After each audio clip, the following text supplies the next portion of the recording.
रामपुर नाम के एक गांव में नैना रहती थी अपने परिवार के साथ। नैना का एक खुशहाल परिवार था। नैना की एक छोटी बेटी थी 10 साल की, जिसका नाम था रूही। नैना के आंखों का तारा थी रूही। नैना अपनी बेटी रूही से बहुत प्यार करती थी।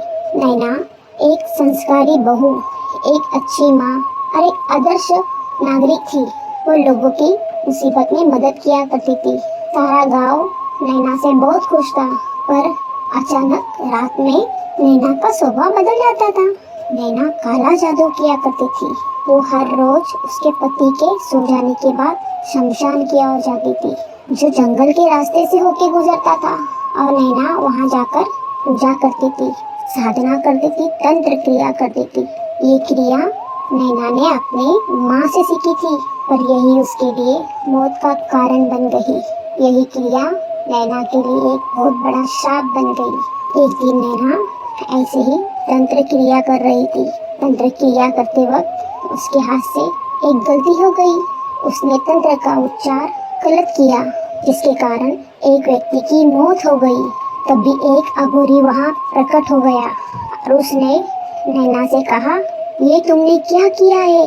तुमने वो साधना ही क्यों की जिस साधना को तुम जानते ही नहीं हो? इसका दंड तुम्हें भुगतना पड़ेगा।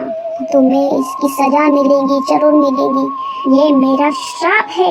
ये इसका दंड तुम और तुम्हारा पूरा परिवार भोगेगा। नैना डर जाती है। वो उसी वक्त जादू करना छोड़ देती है और नैना भागते भागते घर चले जाती है और घर में जाकर नैना सो जाती है। पर नैना के ख्याल में ये बात थी कि अघोरी ने दिया हुआ श्राप खाली नहीं जाएगा। नैना बहुत डर रही थी। वो जानती थी कुछ तो बहुत भयानक होने वाला है मेरे साथ। यहाँ धीरे धीरे श्राप का असर शुरू हो चुका था। नैना का पति बहुत बीमार हो गया और उसकी उसमें नौकरी भी चली गई। नैना की बेटी रूही, वो भी भय की सी बातें किया करती थी। नींद में उठ के चलती थी और नींद में बहुत बड़बड़ाती थी। बस यही कहती थी कि तुमने जो किया है मैं सब जानती हूँ और तुम्हें इसका दंड भुगतना पड़ेगा। नैना घबरा जाती थी। एक दिन अचानक में नैना के घर को आग लग गई और नैना का पूरा परिवार उस आग में खत्म हो गया और सारा गांव नैना को ही इसका दोषी मान रहा था। ऐसे हालत में नैना ने अपनी रूही को लेकर जंगल की ओर चली गई और वही रहने लगी। पर श्राप ने उसका पीछा नहीं छोड़ा था। ये बात यहाँ खत्म नहीं हुई। वो श्राप हर वक्त नैना के साथ था। एक दिन रूही अचानक में बदल गई। उसका स्वभाव एक बड़ी औरत में बदल गया, जैसे कहो वो स्वयं एक कालिका का स्वरूप बन गई। उसके अंदर से एक अचानक से तेज रोशनी प्रकट हो गई और वो नैना से कहने लगी, तुमने जो गलत काम किया है तुम्हें इसका दंड भुगतना पड़ेगा। मैं तुम्हें मुक्ति दिलाने आई हूँ। तुम्हारी मौत ही तुम्हारी मुक्ति है। तुम्हें मरना होगा और मैं आज के दिन तुम्हें इस श्राप से मुक्त करना चाहती हूँ।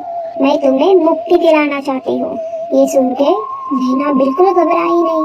उसने रूही की आंखों में देखा और कहा, ऐ मेरी बच्ची, अगर मेरे मुंह से तुम इस श्राप से मुक्त होती हो, तुम एक आम लड़की की तरह जिंदगी काट सकती हो।